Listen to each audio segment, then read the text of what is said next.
really interesting piece by Cecilio Sanchez. A series of masks he did, again mid-90s. The way it's creating the mask is it must have done some kind of mould of a face with Amate paper.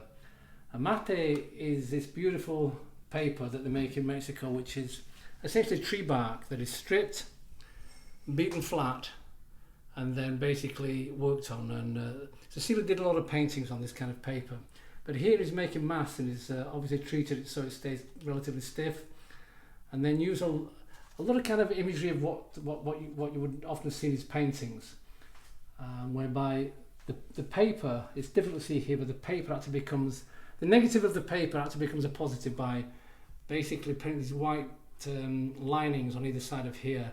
The paper becomes a tree again. So positive and negative kind of switch back and forth.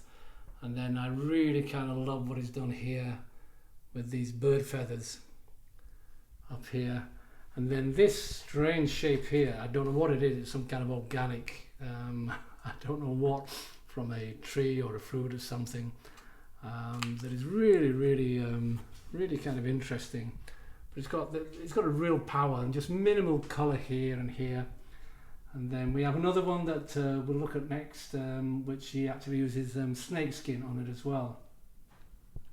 So this is the second mask by Cecilio Sanchez. It's got a little bit more depth than the other one.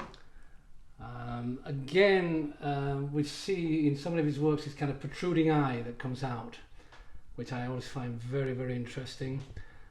On the sides here, this is actually snake skin.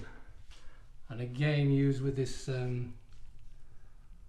beautiful Amate paper. That's the back of the mask.